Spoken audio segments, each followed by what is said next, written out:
Hello everyone, welcome back to the channel. I'm Julie and today you are joining me on a brand new episode of Design Hacks, 5 Things Every Dining Room Needs. You loved the last episode, 5 Things Every Living Room Needs. I also have a design hacks for the bedroom and a design hacks for the whole house. So of course we're turning this into an entire series and today we are breaking down the dining room. I would say next to the kitchen, there is no other room in the home that gets as much usage than the dining room. The dining room is not only a gathering place for family meals, but you also could be using it as a makeshift work from home office. The kids are probably doing their homework every evening, or it's really just a gathering place for you to have family game nights and entertain. I want to break down the fundamentals so you know exactly what needs to go into a dining room, all of the extras, and the things that are absolutely unnecessary. So let's jump right into it.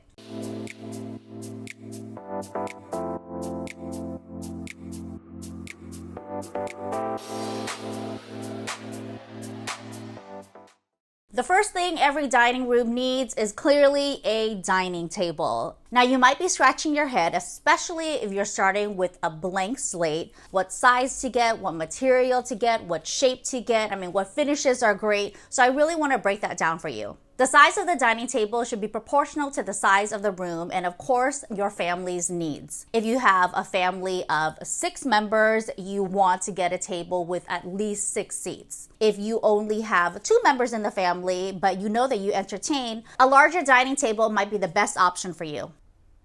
If you don't understand scale and proportion, definitely check out my video on common design mistakes for the dining room. I break down the size of the room, how to measure the room for the dining table, but a good rule of thumb is to leave at least 36 to 42 inches away from all of the walls and all of the passages, and that would be the maximum size dining table you can get. Once you have that dining space measured and mapped out, the shape of the dining table should mirror the shape of the room. If you have a square-shaped room, the shape should either be a square or a round table. If you have a longer room than you do wide, you ideally want to specify a rectangular dining table or an oval dining table. Now, if you wanted to get in a regular size shape, like maybe it's an octagon, or maybe it's an oblong, or maybe it's a live edge wood table, you want to pay attention to the length and the width. So of course, if it's more squared, more round, more long, more wide, think about those things as you're specifying the shape of the table in relation to the shape of the room.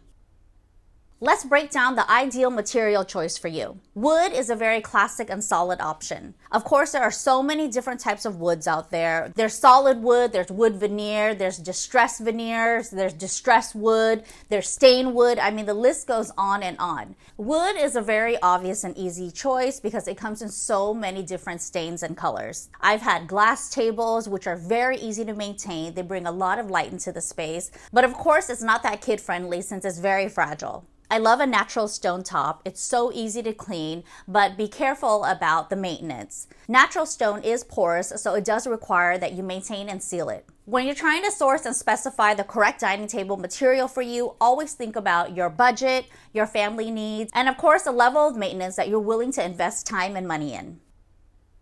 The next item on the list is dining chairs. Now, how many dining chairs do you need in relation to the table? That's going to be up to you and your family needs as well, but obviously you want to measure the length of the table in relation to how many people are seated on each side. You typically need between 24 and 30 inches of seat space per person for everyone to be seated comfortably around the table. So of course, you'll just kind of measure every 2 feet on the length of the table and plop in 2 head chairs if it's a rectangular or oval table. If you have a round table, the smallest size that you can get away with for 4 people is probably 36 to 42 inches.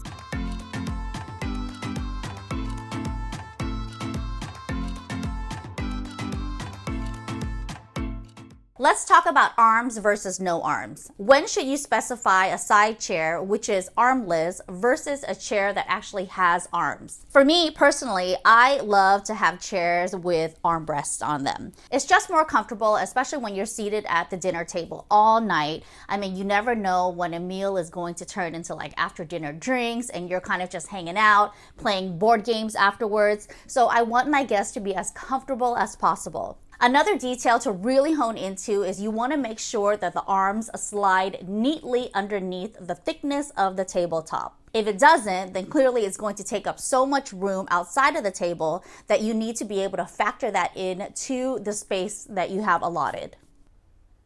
Let's talk about the materials of the dining chair.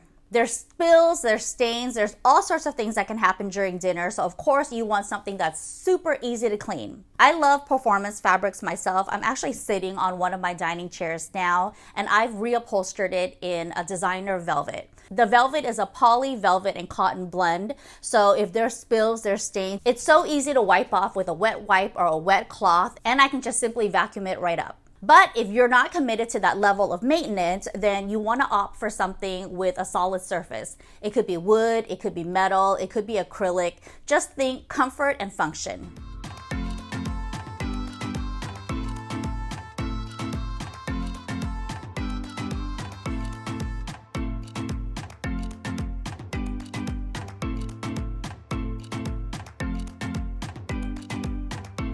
The next item on the list is fabulous lighting. Now, where does this light fixture go? Of course, this is very conditional, and it really does depend on the height of your ceilings. But even with my super low, like 7.5-foot ceilings, I still managed to put a semi-flush mount over the dining table. You want to look for overhead lighting, whether or not it's task, general, or a fabulous statement chandelier to lay right over the dining table center. If you have a longer table, you can opt for 2 pendant lights, 2 flush mounts, 2 semi-flush mounts, so you distribute the amount of light evenly across the table. The goal is to look for something that makes a really huge statement in the dining room because there's only so many components. If you want more tips on how to specify the perfect light fixture for your dining room, definitely check out my video, Common Design Mistakes for the Dining Room, and I have 2 really great lighting videos, one in which I talk about scale, proportion, finish, shape, size, and the other one links over 100 of my favorite light fixtures for under $500. I know you're sure to find something that you absolutely love for the dining room. I also dive into detail the correct placement of the light and how far to hang it above the dining table. A good rule of thumb is to always start at 36 inches above the dining table's surface top. And of course, depending on what the fixture looks like,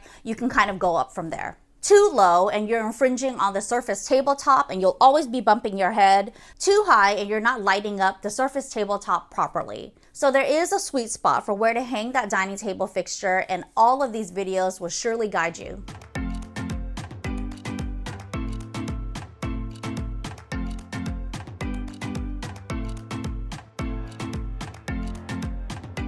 The fourth item on the list is statement art or a really grand mirror. If you follow my feng shui series, you'll know that feng shui loves a really huge mirror in the dining room. Because the mirror doubles everything that it reflects in the dining table, it's all about an abundance of richness for you and your family. A common question I get asked is how large should that mirror be in the dining room? And my answer is always the same. The bigger, the better. It really should span at least 2/3 the size of the dining table. If you can't find a mirror that large, you can always opt for statement artwork, and the proportions are really the same. If your room is wide, you want to go for a really wide piece of artwork. If the room is tall, you want to go for a really tall vertical piece. If the room is really small and petite, you just want to add a wow factor with some color, some pattern, just something that really inspires you and speaks to your aesthetic and style.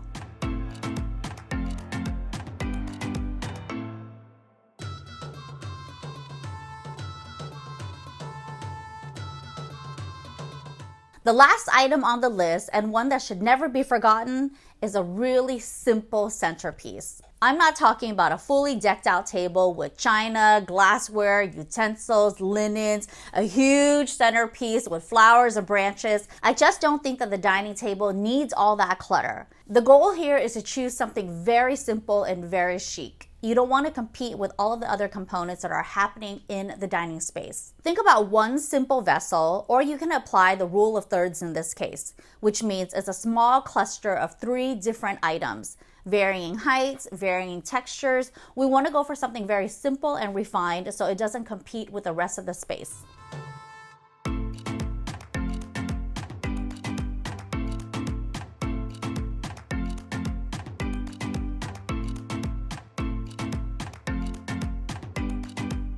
Now that you know the design hacks of 5 things every dining room needs, let's talk about all of those extras. Now, these extras are going to be very conditional and based on the space that you have in your home. If you have the space for it, I feel like a buffet, a sideboard, a console, or an extra storage unit is very essential to the dining room. I actually have 2 shelves flanking the sides of my dining space now, and they're used to house everything from barware to liquor to extra serving platters. Especially in my home, I lack storage. So every single piece of furniture in the space needs to make up for that.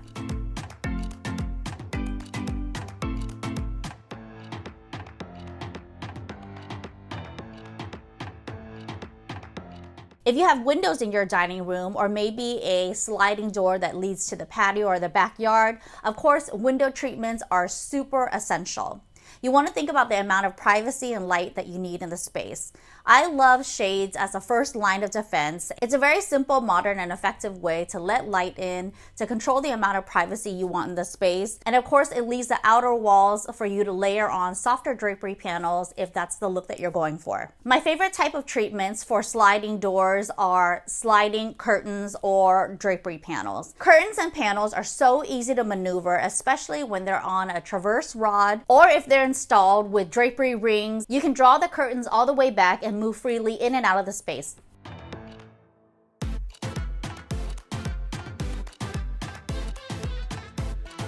Another item that's an extra and not an absolute essential in the dining room is an area rug. Now, when should you specify an area rug and when should you not? You have to play the designer in this case, and I would only specify an area rug if you could fit the largest area rug you can in that space. You want to be able to pull your chair back away from the table and still land on the rug. So the rule of thumb is 36 inches to 42 inches away from the edge of the table. The material should ideally be something that's really easy to clean and a low pile. You want to be able to vacuum it with ease or at least use a broom to sweep it.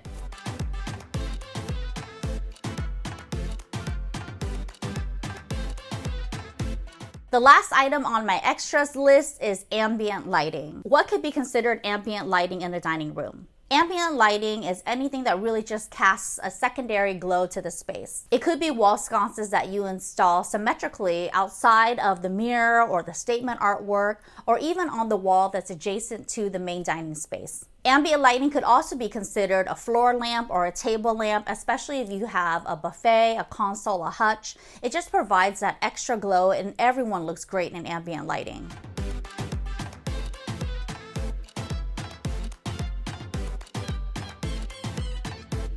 And lastly, let's talk about all of those unnecessary extras that I feel don't need to live in the dining room. We're talking tablecloths, table settings, glassware, china, huge candelabras, placemats, utensils, napkin rings. Anything that you would set out for a formal dinner does not need to live on your dining table day to day. Of course, if you love that look, more power to you.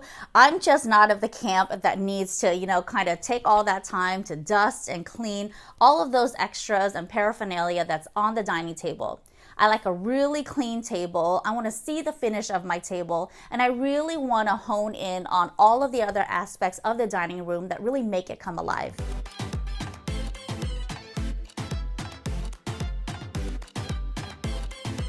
That's it for this video. I hope you got some really great inspiration on design hacks, 5 things every single dining room needs. What did you think of my list? Do you agree? Do you disagree? Are there any items that didn't make it to my essentials list that you find is super important for the dining room? I would love you to weigh in and leave a comment letting me know. Also, let me know if you need some sourcing tips on where to find the best dining tables, the best dining chairs. You know that I love to mix and match. We're not about a matchy-matchy dining set. So of course, if you want a sourcing video, please let me know in the comments below. This will be the absolute last video that I film before I pop next week. So if you're not following me already, definitely follow me on Instagram for the live play-by-play.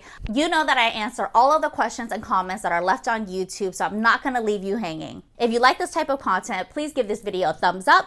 Share this video and this series with anyone you know that's barking on a brand new interior design for their home. And of course, subscribe to my channel if you haven't already. Click that little notification bell to be notified of new videos that we drop every Tuesday. Thank you so much for watching, everyone. I'll see you in the next one.